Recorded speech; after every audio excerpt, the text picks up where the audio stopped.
নমস্কার, কেমন আছেন সবাই? চন্দনা রান্নাঘরে আপনাদের স্বাগত জানাই। আজ একটা রেসিপি নিয়ে চলে এসেছি আপনাদের সামনে। আজকে বানাবো বাঁধাকপির ঝাল। দেখুন বাঁধাকপিটা আমি জিরে জিরে করে কেটে ধুয়ে পরিষ্কার করে গুছিয়ে নিয়েছি। আলু টমেটোও কেটে নিয়েছি। কড়াই বসিয়ে দিলাম। কড়াইয়ে সরষের তেল দিয়ে দিলাম। তেল গরম হয়ে গেছে। এবার আমি কেটে রাখা আলুগুলো দিয়ে দিলাম। এবার একটু লবণ দিয়ে দেব, একটু হলুদ দিয়ে দেব। দিয়ে খুব ভালো করে একটু লাল লাল করে ভেজে নেব। দেখুন আমার আলুগুলো ভাজা হয়ে গেছে। এবার আমি কুচনো টমেটোটা দিয়ে দিলাম।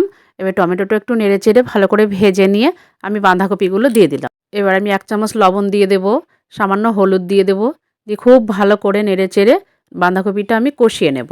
আবারও আমি নেড়েচেড়ে এবার একটু ঢাকা দিয়ে রাখবো 5 মিনিট, যাতে কপিটা সিদ্ধ হয়ে যায়। দেখুন বাঁধাকপির তরকারিতে আমি কি মশলা দেব। 3টে লঙ্কা দেব, 1 চামচ জিরে দেব, আর 1 ইঞ্চি পরিমাণ আদা দেব। বাঁধাকপির তরকারিতেও তো বেশি লঙ্কা লাগে না। বেশি লঙ্কা দিলে ঝাল হয়ে যাবে, আর ঝাল হলে এটা খেতেও ভালো লাগবে না।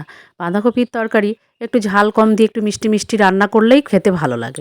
বাঁধাকপিটা আমার কষানো হয়ে গেছে। এবার আমি বেটে রাখা মশলাটা দিয়ে দিলাম। আবারও একটু হলুদ দিয়ে দিলাম। এবার খুব ভালো করে নেড়েচেড়ে কষিয়ে নেব।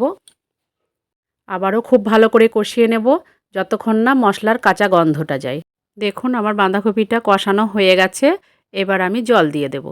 এবার আমি পরিমাণ মতো লবণ দিয়ে দেব, আর 1 চামচ চিনি দিয়ে দেব। বাঁধাকপির তরকারিতে একটু চিনি দিলে খেতে খুব ভালো লাগে। এই শীতে আমার বাড়িতে বাঁধাকপির তরকারি খেতে সবাই খুব ভালোবাসে। আমার মেয়ে, আমার বরমশাই, আমারও ভালো লাগে। আপনারা কারা কারা এরকম বাঁধাকপির তরকারি খেতে ভালোবাসেন এই শীতে অবশ্যই জানাবেন। দেখুন আপনাদের সঙ্গে গল্প করতে করতে আমার বাঁধাকপির তরকারিটা হয়ে গেছে। এবার নামিয়ে নেব। আবারও কড়াই বসিয়ে দিলাম। কড়াইয়ে সরষের তেল দিয়ে দিলাম। ওই তেলের মধ্যে 1 চামচ পাঁচফোড়ন, 1টা শুকনো লঙ্কা, 1টা তেজপাতা দিয়ে দিলাম। 4-5টা বড়ি ভেঙে কুচি করে দিয়ে দিলাম। এবার একটু ভেজে নিয়ে আমি বাঁধাকপিটা ঢেলে দেব। আবারও খুব ভালো করে নাড়িয়ে চাড়িয়ে দেব। এবার অল্প একটু গরম মশলা দিয়ে দেব, আর 1 চামচ ঘি দিয়ে দেব। 2 চামচ মতো চালের গুঁড়ো দিয়ে দেব।